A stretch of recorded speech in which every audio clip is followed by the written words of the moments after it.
So how would a chess engine calculate the best move to be done on a chessboard? Now let's consider the very simple example. We're going to be calculating the best move by hands, assuming that we have a one-ply depth search without the quiescence. And what is the quiescence is going to be clear later on during this video. So the very first thing we need to consider, or it's better to say the very first thing our chess engine is going to be considering, is to generate all the legal moves for a current given site to move. In this particular position, we have white to move, and by saying generate all the possible moves, I mean the following. So we need to make all the moves that are available in the current given position on board, and then we need to give a static evaluation score to each of those moves. So first, let's just focus on the moves themselves. So we can go like this with the pawn, and we can take back, and we can go like this, and we can go like this, and so on. So all the pawns, right? And every move should be getting the appropriate evaluation. We'll walk through that process, but for now I just want to give you an idea of how the move generation actually works. So now I can go here, and I can go here, and I can go here, and I can go here. So these are all the illegal moves available for white in the initial position. And now by saying one-ply depth, I mean that we just make a move with a white piece, and we're not considering any responses from black. Now, if let's say we make a move by white, and then we make a move by black as well. So this is known as the two-ply depth search. So two ply, so one ply and another ply, and going back, and all the possible responses like this, like this, like this, like this. So if we consider, let's say, three-ply depth search, in this case, we make a move by white, we make a move by black, and then we're starting making moves by whites like this, and so on. And the matter of the evaluation, so once the search depth has been exhausted, let's say we have the three-ply depth search. So whatever of these moves I'm making, so this one or this one or this one or this one, this is the position after three moves, three plies were made on board. It's going to be getting the scalar evaluation, and it's going to be serving as a static evaluation of the current given position. And this score would be associated with the last move that was done on board. And the best move and the move scoring the best would be considered as the best move, and it would be done on board eventually. But if we're going to be doing this by hand, assuming let's say three plies depth search, and it's also known as the fixed depth ply search. It just takes ages to calculate this by hand. So instead, that's the reason why actually I want to have a look at one ply depth search. So by saying one ply, we mean that we don't really care about what the opponent is going to be responding to us, and we just need to calculate the best move only based on two terms. And again, on the real engine, especially in the modern stockfish, they use this complicated efficiently updatable neural networks for evaluation. That's a completely different story. But in the good old days, the two most essential evaluation terms that were needed for a chess engine to actually being capable of playing a game of chess, a rather decent one, I need to say, was the material score, which you might be familiar as the chess player with. But what is even more interesting is this table, which is called the p-square table, which gives the pieces an idea of where to get developed. And this is the main scope of this video, by the way. And depending on the engine complexity, there might be many tables. So here I have a single table for all the pieces, but it's not very efficient. It won't result in a strong play. So it's better to have separate tables for pawns, for rooks, knight, bishops, queens, kings, and even even better to have different tables for the opening phase and for the middle game phase, or for opening for the end game phase.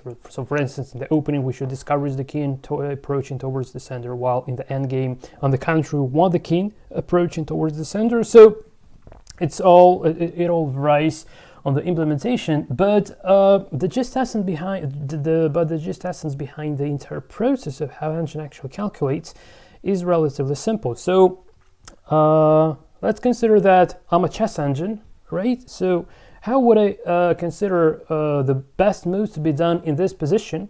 So how would I analyze? And as a chess engine, I would be playing versus my own self. So I'll just make a few moves just to give an idea how this works. So another important thing that I forgot just to mention at first is the matter of in which order do we traverse the board.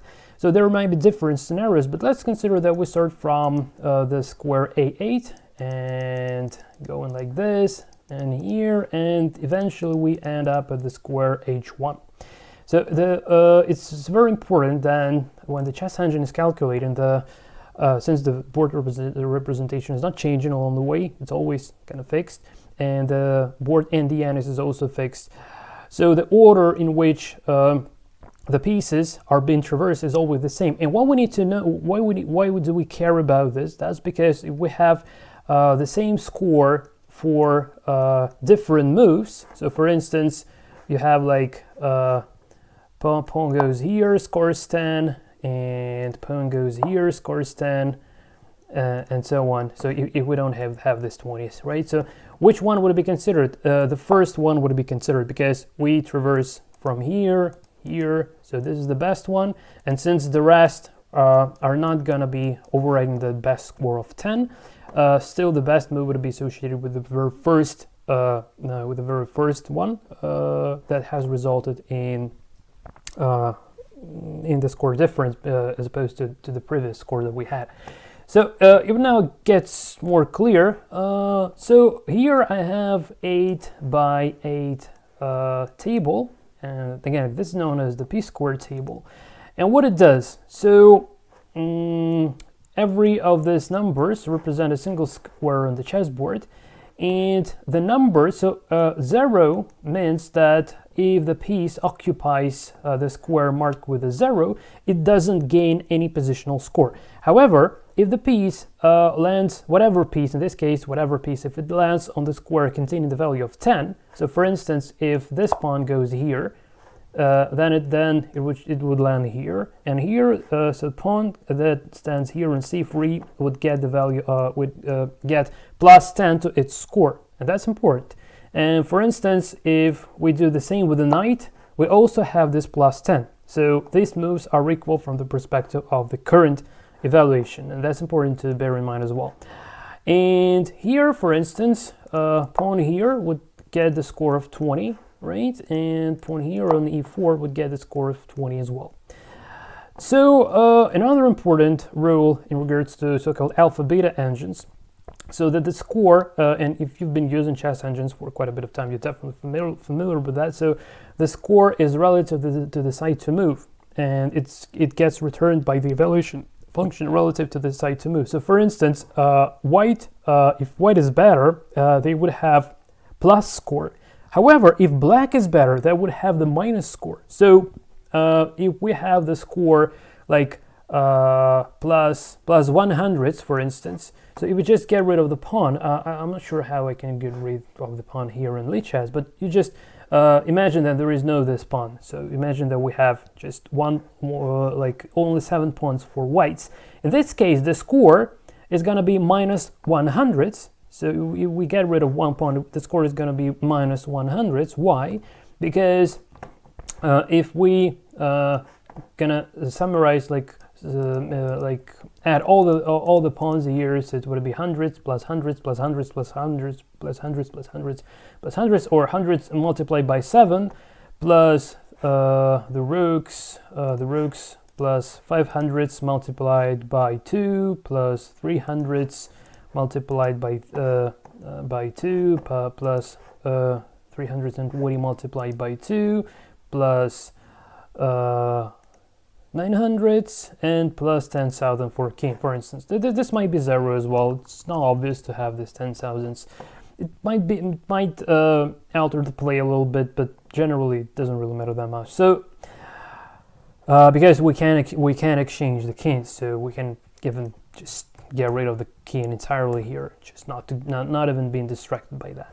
So in case that we don't have this pawn, the score would be minus 100. And from the white perspective, it means it's a bad score. But from the black's perspective, it means that it's good for black. This means that black is winning. So the sign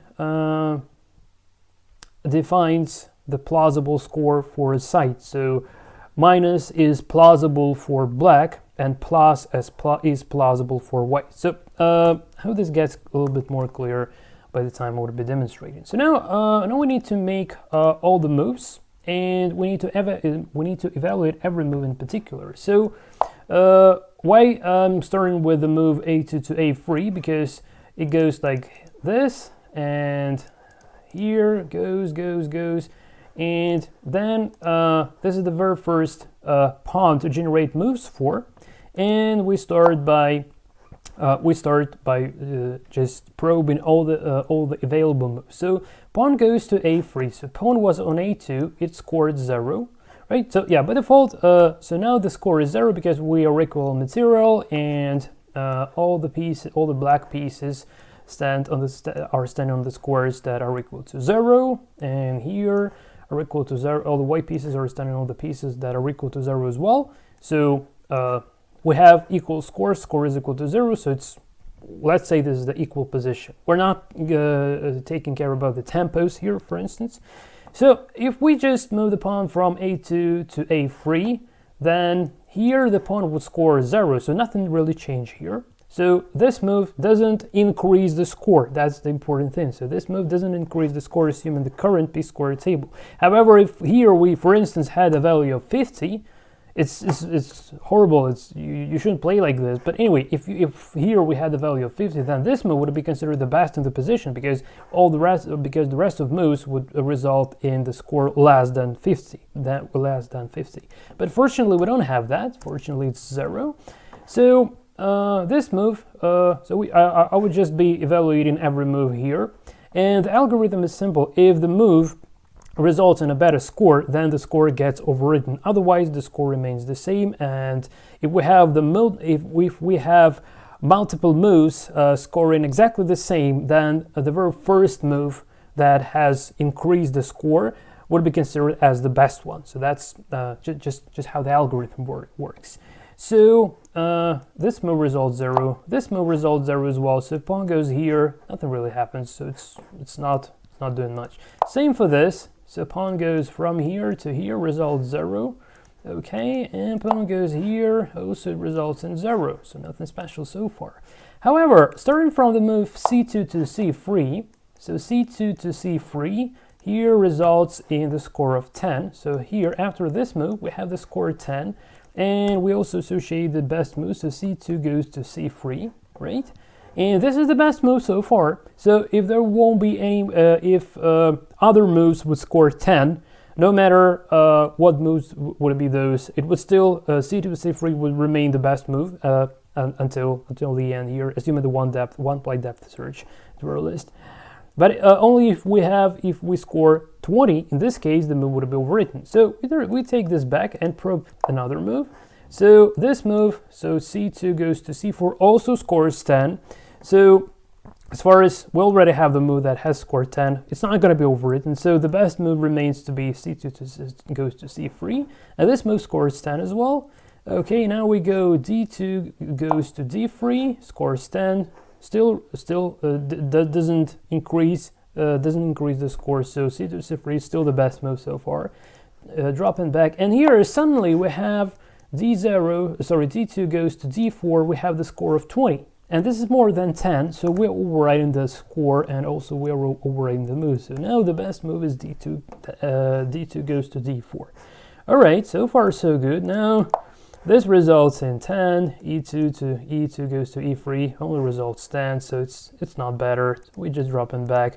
And here it's 20, e2 goes to e4 is 20, but d2 goes to d4 was also 20, and since it was the first one, it would still remain unless, so if, for instance, here we had, let's say 30, in this case, this move would be considered to be a better than the d2 to d4, but if they are equal, then the first move that has occurred, which was d2 to d4, is considered to be the best. And we drop back. And now we go for the rest of the moves, but as you can already see, none of these moves is actually going to be resulting in a better score.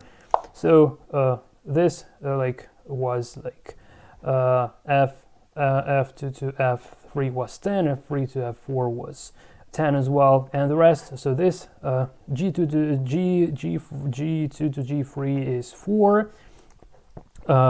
G2 to G4 is 10, G2 to G4 is 0, so G2 G3 0, G2 G4 0, H2 H3 0, H2 H4 0 as well. So all these moves would result in 0, and this move knight from B1 to A3 results 0, knight from B1 to C3 results in 10, but it's not better than 20 since it's not going to be considered. And also here G1 to F3 results in 10, but it's not greater than 20, so it's not going to be considered. Okay, so and this move, and we are done. So after we have traversed all the moves, we need to reference our best move being stored, and we have the D2 to D4, and eventually engine says, okay, the best move in this position is D2 to D4, and it scores 20 points. And now we need to do exactly the same thing, but for black pieces. So starting, but here is another interesting thing already, because of the different traversal order of the pieces, it wouldn't result in the symmetric game. And for instance, if we're going to be considering between, say, C6, C7 goes to C6, or knight from B8 goes to C6, that this knight move is going to be better because the knight move is just going to be considered before the pawn move. But anyway, if we just have a look at our table, then we'll see that the only move that would result 20 is D7, then D7 goes to D5, because we just take this piece, then this one, this, and until the pawn. So you see, like, we just go in, take back, go in, take back, go in, take back. So starting with the knights, okay, then the next knight like this, then the pawn goes, and going until this moves results 20 as well. And since it's the black to move, this is gonna be kind of minus 20. So here engine would say minus 20, and the move is going to be D7 goes to D5, and this is the move, and it's the best move on the board, and hence this move is going to be considered. Now it's white's turn, and again, like, we need to make all the moves available. Just let's have a look at the evaluation. So the best score we can get here. Well, now it's an interesting question arising here. Whether we do have or do not have a quiescence search. So let's consider by the situation when we do not have the quiescence search, and by making the best move that doesn't take into account the quiescence search, it would just gets clear, absolutely clear, why do we need the quiescence search and what is that in particular. So here, what move would result in the best score, assuming the one ply depth search? It's moved from E2 to E4, right? Because it's the only move that would score 20, because the rest of the moves would score in 10 or 0. So here we know that we have 20, and E4 to E2 goes to E4. However, the next move we're gonna lose material, and we're gonna be one pawn down, which is really bad thing. And this is exactly what's going to happen in case if we don't have the quiescence search. So if we don't have the quiescence search, we don't know that we're gonna get recaptured like this. And here, exactly this move is gonna be considering, because no matter how good positionally might be the rest of the moves, this move would actually result in, so pawn goes from D5 to E4. From D5 to E4, so it's still gonna be pawn and 20. So this is gonna be so the move is from D4 to from D5 to E4, and it's gonna be minus 20, still like positionally. But also we have a pawn, we're going to be pawn up, so hundreds, so minus hundreds, and it's going to be minus 200s, and yes, let me just scroll this a little bit like this. So this is going to be the score, minus 120, and black is better, black is pawn up, and they have a slight positional advantage according to this p-square table. And again, like, as the human player, probably there is a gambit like this, and probably it even has a name, and well, computer knows nothing about the gambits, so he thinks that it just lost a pawn and it's really bad. So from now on, the game might continue like in different, really different scenarios, but you just imagine that, for instance, we just might find ourselves in a situation where, for instance, just wondering what would be the better idea to show you here. Yeah, probably I can show you this on the example of my early engines. Yeah, I can show you this on the example of my early engines. I've been live coding a bare minimum chess program in JavaScript, and before doing that, I've written this one, and yeah, I will now show you this, guys. So we go to, I guess, this one.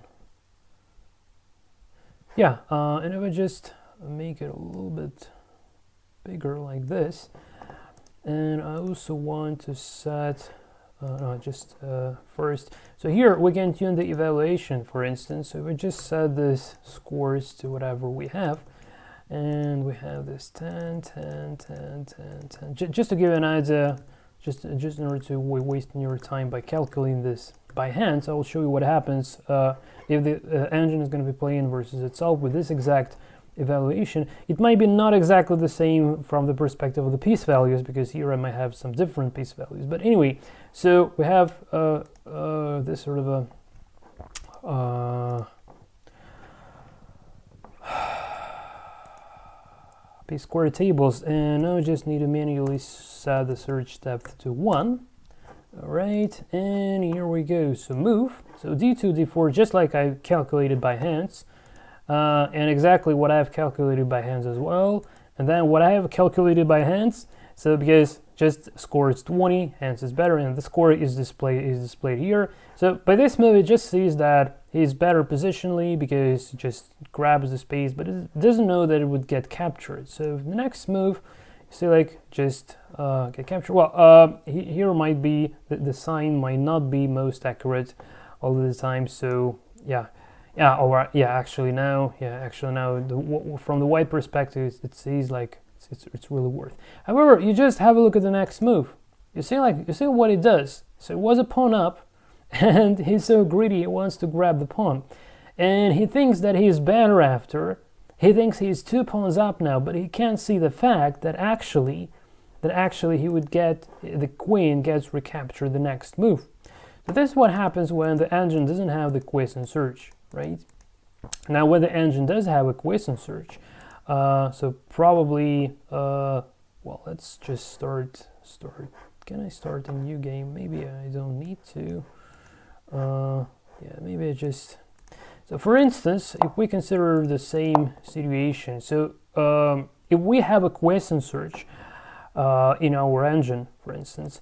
And if we make this move, then before actually returning the score of 20 here, it would say the following. Okay, so this position is not quiet, hence the name quiescent search. So a quiet position means the position that doesn't have any captures in it.